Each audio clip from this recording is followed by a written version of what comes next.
Assalamualaikum warahmatullahi wabarakatuh. Jumpa lagi dengan saya, Tora Farudin, dalam video dengan materi algoritma dan pemrograman. Subpokok bahasan bahasa pemrograman.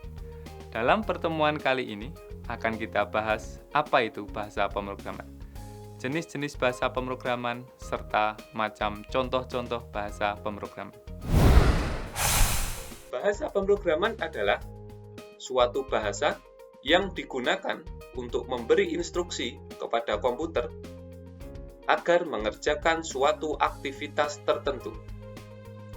Atau, dengan kata lain, adalah suatu bahasa agar kita dapat berkomunikasi dengan komputer. Terdapat berbagai jenis bahasa pemrograman yang populer, seperti Java, PHP, Python, C++, C, JavaScript, Ruby, dan sebagainya. Dengan menggunakan bahasa pemrograman, kita dapat memberikan instruksi kepada komputer untuk melakukan suatu aksi. Serangkaian instruksi terhadap suatu prosesor disebut dengan program.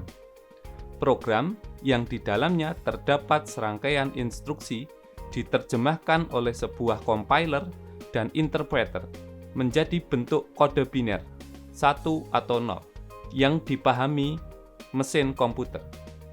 Biner berkaitan secara langsung dengan keberadaan arus listrik yang juga sama mewakili sebuah kondisi sesungguhnya, yaitu on dan off, high dan low, atau juga 1 dan 0.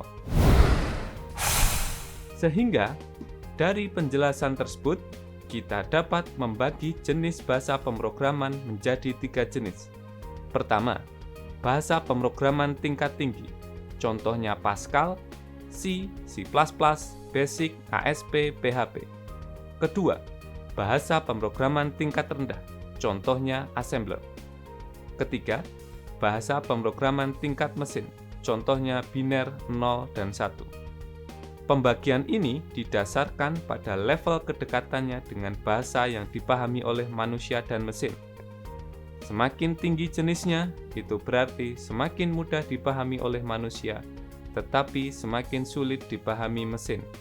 Begitu juga sebaliknya, semakin rendah jenisnya, itu berarti semakin sulit dipahami oleh manusia, tetapi semakin mudah dipahami mesin. Di slide terlihat contoh bahasa pemrograman setiap jenisnya. Yang paling atas adalah contoh bahasa pemrograman tingkat tinggi, yaitu untuk instruksi mencetak ke layar kata Hello World. Yang tengah adalah contoh bahasa pemrograman tingkat rendah, yaitu untuk instruksi mencetak ke layar kata Hello World. Dan yang terakhir adalah bahasa mesin, di mana instruksi tersebut dirubah menjadi arus listrik 0 dan 1. Kesimpulan dari subtopik bahasa pemrograman adalah: pertama, bahasa pemrograman adalah suatu cara untuk memberikan instruksi kepada komputer. Kedua, instruksi tersebut akan diterjemahkan menjadi kode biner yang dimengerti oleh mesin. Ketiga, terdapat 3 jenis bahasa pemrograman, yaitu tinggi, rendah, dan mesin. Keempat, semakin tinggi bahasa, maka mudah dipahami oleh manusia dan semakin sulit dipahami mesin. Demikian materi kita kali ini. Sampai jumpa lagi dalam pertemuan selanjutnya, yaitu mengenai 3 aksi dasar. Sekian dan terima kasih.